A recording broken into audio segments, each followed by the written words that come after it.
চরণে সতী করিল বন্দনা, স্বামীকে নিরোগ করো একান্ত প্রার্থনা। মাতা তুষ্ট হয় তার, দুঃখ করেন দূর, পতি হল সুস্থ দেহ, ঐশ্বর্য প্রচুর। আলোক্রমে শুভক্ষণে জন্মিল তনয়, হইল সংসার তার সুখের আলয়। এই রূপে লক্ষ্মীব্রত করে ঘরে ঘরে, ক্রমে পূজারিত হলো দেশ দেশান্তরে।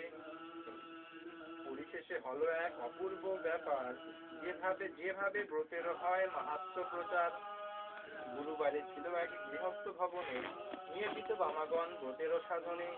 ভিন দেশবাসী এক বণিক তনয়, আসি উপস্থিত হলো ব্রতের সময়।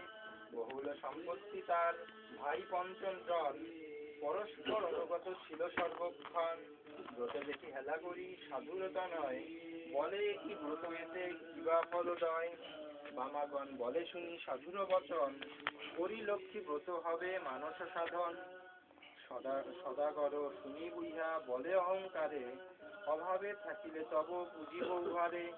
ধন জন সুখ ভোগ যা কিছু সম্ভব, সকল আমার আছে আর কি বা অভাব। কপালে না থাকিলে লক্ষ্মী দিবে ধন, হেন বাক্য কবু আমি শুনিনি কখন। ভালো মদে মত্ত হয়ে লক্ষ্মী হেউ করি হেলা, নানা দ্রব্য পূর্ণতরী বাণিজ্যিতে গেল।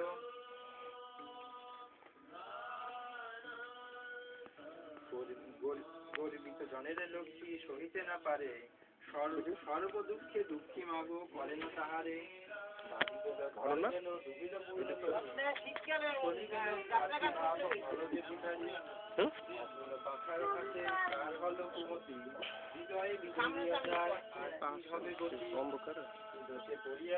করিলে এমন অধম সন্তান আমি অতি অভাজন।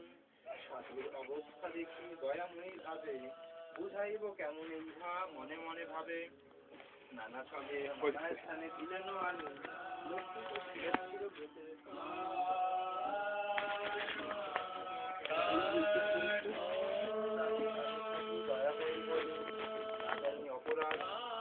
অপরাধ পরের পুত্র বলি, তনয় বলিয়া ক্ষম দেয় মোরে স্থান। অহংকার দোষে দেবী শিক্ষা দিল মোরে,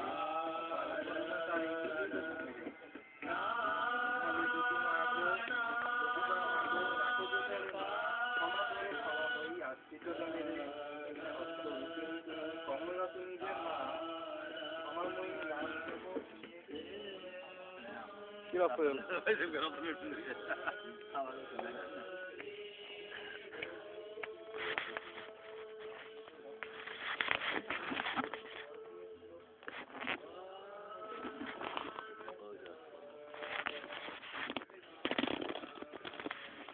আমার এগুলো উঠাই।